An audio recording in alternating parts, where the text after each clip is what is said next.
El paquete fiscal era una de las partes aprobadas dentro de los títulos que se trataron en el Senado de la Nación y que fue aprobado por los senadores.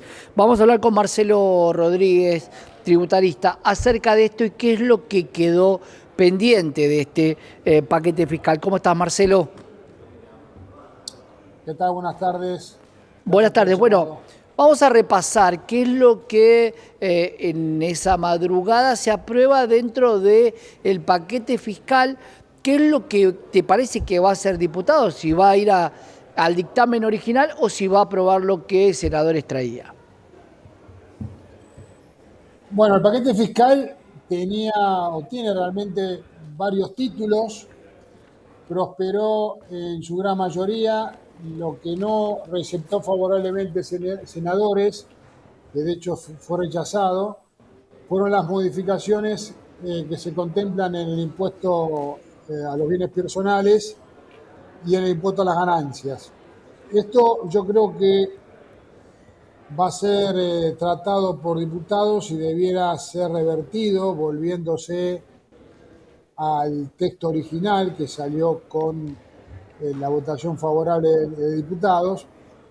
En primer lugar, porque de otra manera desnaturalizaría el título referido al blanqueo, es decir, muy poco probable es que el blanqueo prospere si no se aprueba paralelamente bienes personales, en tanto y en cuanto se mantendrían alícuotas de imposición demasiado elevadas y en consecuencia los contribuyentes decidirían no incorporarse de corresponder al blanqueo. Y en lo que respecta a impuesto a las ganancias, bueno, acá hay dos cuestiones centrales. En primer lugar, esta ley no tan solo mira para adelante, para el año 2024, sino que mira también para atrás.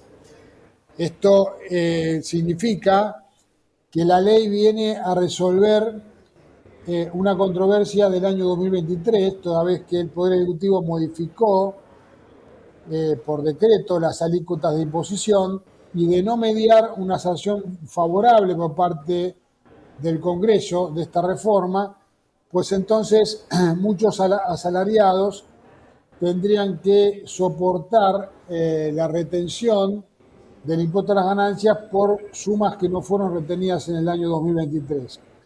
Por otra parte, yo entiendo que también en el impuesto a las ganancias tenemos la problemática de los gobernadores que están ansiosos por recibir fondos coparticipables y el hecho de que no prospere entonces en diputados la primera versión, digamos, la que ya tendría media sanción de esta Cámara, pues entonces el de Estado se quedaría sin recursos Claro. y no está de más mencionar que el Poder Ejecutivo, el ministro de Economía, planteó que en la medida en que fuera a prosperar el pacto fiscal, se iban a eliminar algunos impuestos distorsivos, como ser, por ejemplo, el impuesto país que grava los giros al exterior al momento de los pagos de los exportadores. Ahí hagamos un paréntesis, porque si es un impuesto distorsivo, ¿por qué se aumentó en 10 puntos? Muy buena la pregunta, Santiago. Se aumentó en 10 puntos porque es la única herramienta que tenía el Poder Ejecutivo atado de manos a partir de no contar con anuencia legislativa. Vos date cuenta que en 6 meses es la primera ley que podría estar logrando el Poder Ejecutivo, el impulso que le ha dado esta administración a partir del Poder Ejecutivo, y en consecuencia hoy el Estado se está financiando por este impuesto que es absolutamente reprochable y por las retenciones a las exportaciones, por el impuesto a los débitos y créditos bancarios. Yo creo que esta reforma podría estar torciendo el timón para que, bueno, se replanteen por lo menos como una primera instancia la visión de lo que es el financiamiento del Estado a través de impuestos un tanto más progresivos. Ahí, Marcelo, me quedo con dos cosas porque hay en la sociedad hay gente que lo puede interpretar de diferentes maneras. Me parece que ganancias tiene dos componentes. Uno realmente económico, pero otro es político, porque cuando se habla de la cantidad de dinero que gastó el Estado en la política de campaña, se utiliza el impuesto a las ganancias como un ariete para conseguir votos. Si vos dejás de esa misma manera algo que criticaste durante mucho tiempo y no intentás cambiarlo en diputados, estarías desdiciéndote de lo que criticaste anteriormente. Me parece que hay un daño político muy grande, más allá del económico, que por supuesto a efectos recaudatorios esa cuarta categoría es importante para la Argentina. Yo creo que la decisión que tomó el gobierno anterior fue categóricamente errada, fue un error garrafal intentar eliminar el impuesto a las ganancias para la cuarta categoría. No tan solo por un tema recaudatorio, sino fundamentalmente porque el impuesto a las ganancias es el gravamen que mejor logra contemplar la capacidad contributiva. Entonces, el objetivo no es eliminarlo para que nadie pague, sino utilizar las herramientas que este impuesto tiene a efectos de hacerlo cada vez más progresivos, y no tan solo a partir del incremento del mínimo no imponible, sino contemplando las especiales características del sujeto. Yo te doy un ejemplo.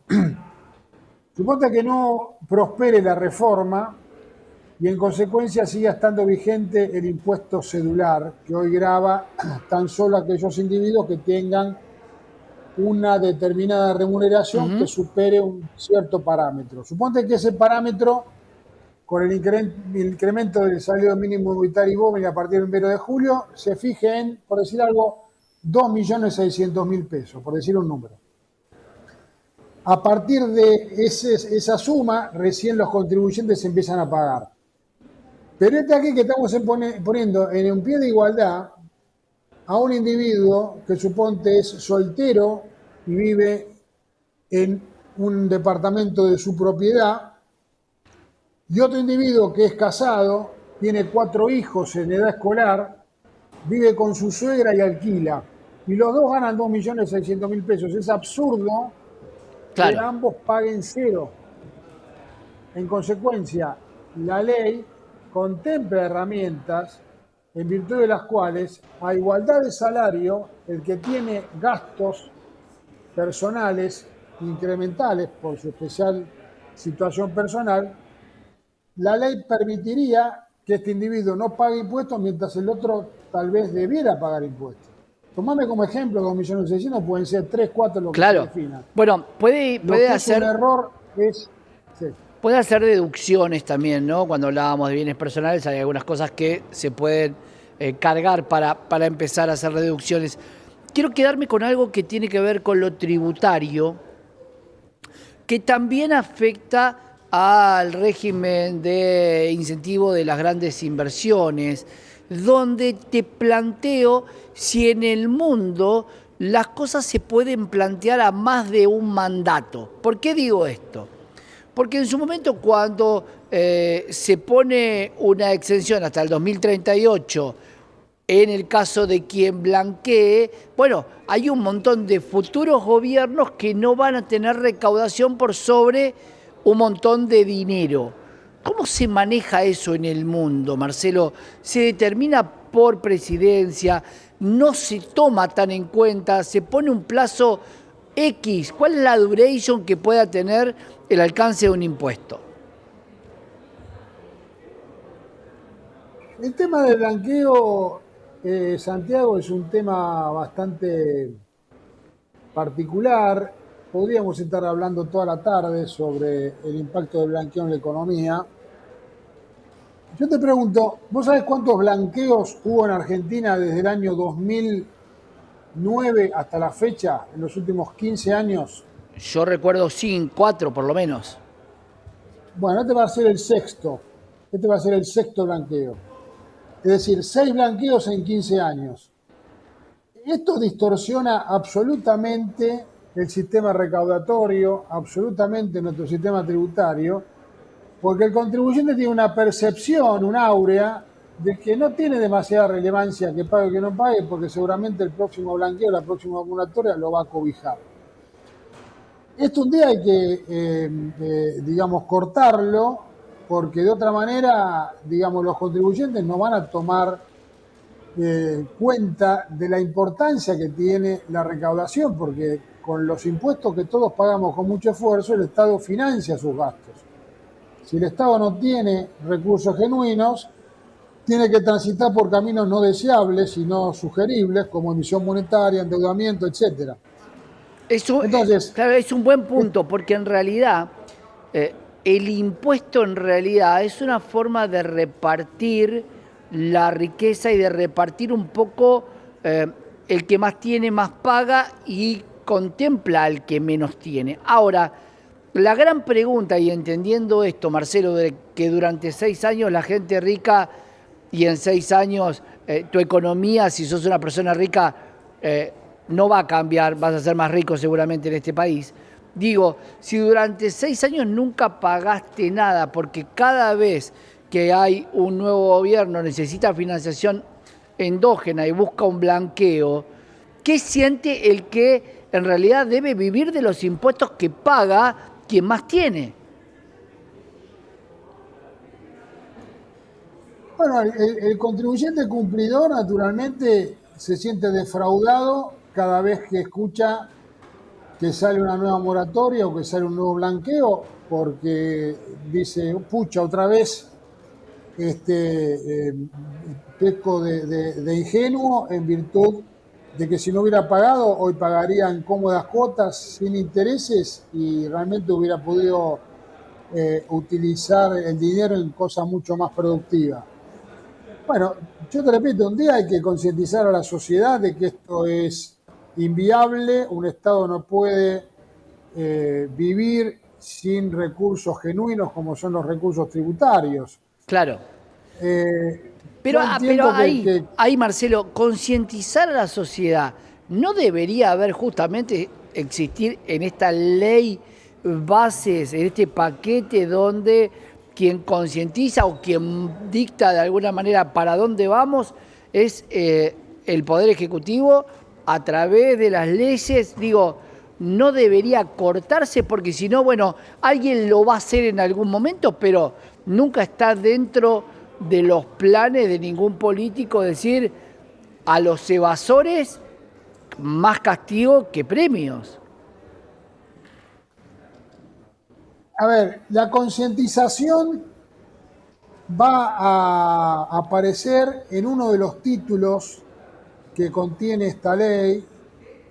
En los próximos días esperemos que vaya a diputados y que finalmente se le dé la sanción definitiva, pero uno de los títulos de esta ley contempla la obligación de que cualquier individuo que realice una venta a un consumidor final tenga la obligación de discriminar en el ticket los impuestos que le está cobrando al adquirente y que después obviamente va a tener que ingresar en la FIP. Estos impuestos son el impuesto a valor agregado, impuestos internos y demás. Esto va a concientizar no tan solo al individuo que paga bienes personales, impuestos a las ganancias, que son los contribuyentes que hacen sus mismas declaraciones juradas, sino que va a concientizar a cualquier individuo de cualquier clase social de la gran cantidad de impuestos que está pagando en el precio de los bienes y servicios que consume. Esa va a ser la primera concientización y es una excelente decisión de este proyecto de ley impulsado por el Ejecutivo y que espero que prontamente tenga plena sanción para que se Claro. reglamente. Vos date cuenta, si vos vas al supermercado y compras alimento para vos y tu familia por 100.000 pesos, pagás los 100.000 pesos, pensás que los 100.000 pesos son todos, es el costo de los bienes que compraste. Pero No, si yo claro. te discrimino y ves que hay 18.000 pesos solo de IVA, 18.000 pesos tan solo de IVA, vas a sentir como un deseo desenfrenado de preguntar al Estado dónde diablos va, qué servicio me está prestando por estos 18.000 pesos que estoy pagando por cada 100.000 pesos que gasto en bienes y servicios. Te hago esta pregunta para cerrar, Marcelo, porque el transparentar el ticket no podría incluirse dentro de esta ley base, sería algo aparte, una vez que defina, porque diputados podría volver al dictamen original, pero no podría hacer modificaciones.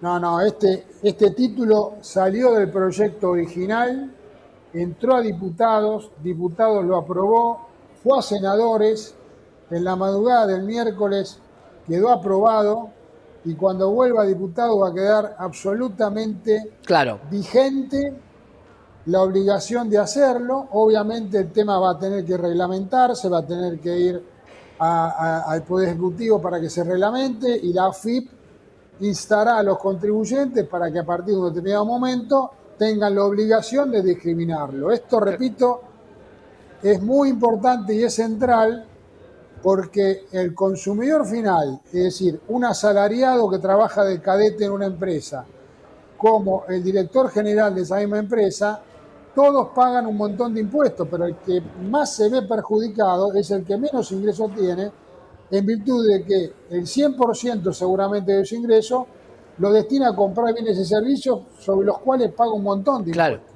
Bueno, Yo creo que esto es el puntapié inicial para tomar conciencia de esta situación. la transparencia en el ticket y la conciencia fiscal. Gracias, Marcelo. No, gracias a ustedes, buen fin de semana. Buen fin de Buenas tardes. semana, Marcelo Rodríguez, abogado tributario.